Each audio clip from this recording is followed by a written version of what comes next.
কথায় কথায় রাজ্য সরকার দাবি করে ত্রিপুরা রাজ্যকে নেশামুক্ত রাজ্য হিসেবে গঠন করবে। এই স্বপ্ন আদতে পূরণ হবে কিনা তা সময়ই বলবে। তবে বর্তমান সময়ে যে পরিস্থিতি, সেই পরিস্থিতিতে দাঁড়িয়ে দাবি করা যায়, আর যাই হোক, অন্তত বিজেপি শাসনে রাজ্যটা নেশামুক্ত হতে পারবে না। এই কথা বলার পেছনে কারণ হচ্ছে সর্ষের মধ্যেই যে ভূত বিরাজ করছে। একদিকে শাসক বিজেপি দল দাবি করছে রাজ্যকে নেশামুক্ত স্বর্গে পরিণত করবে, আরেকদিকে এই বিজেপি দলের বিভিন্ন স্তরের নেতা কর্মীরা কোনো না কোনো ভাবে গোটা রাজ্যকে নেশার সাগরে পরিণত করছে। এই ঘটনার সাক্ষী রাজ্যের মন্ত্রী সুশান্ত চৌধুরী পর্যটন মন্ত্রী হিসেবে গোটা রাজ্যের বিভিন্ন জায়গায় পর্যটনকে বিকশিত করার জন্য ময়দানে নেমেছেন। এবার পর্যটন মন্ত্রী যখন পর্যটনের ক্ষেত্রের খোঁজে ভিডিও ধারণ করছিলেন, তখন দেখা গেছে গাঁজা চাষ মন্ত্রীর ভিডিওতে ধরা পড়ল।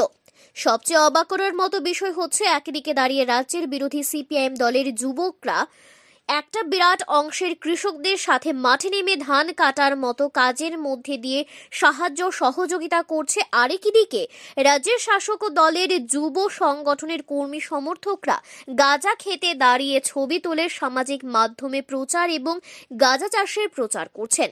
এই পরিস্থিতিতে রাজ্যের মন্ত্রী পর্যন্ত গাঁজা চাষের রমরমা দেখে রীতিমতো অবাক।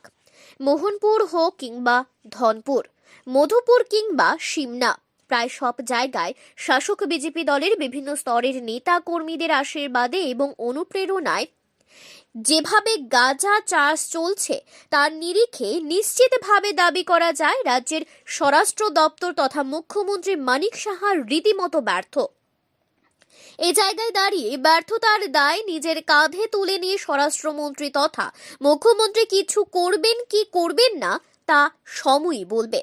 তবে রাজ্যের নেতা মন্ত্রীরা, বিশেষ করে শাসক দলের নেতা মন্ত্রী থেকে শুরু করে তল্পি বাহকরা যতই রাজ্যকে নেশামুক্ত রাজ্য করার স্লোগান তুলুক না কেন, যতদিন পর্যন্ত না শাসক দল নেশার বিরোধী মানসিকতা অর্জন করতে পারবে, ততদিন পর্যন্ত এই রাজ্যে যুবকদের স্বার্থে নেশার বিসর্জন হবে বলে মনে হচ্ছে না।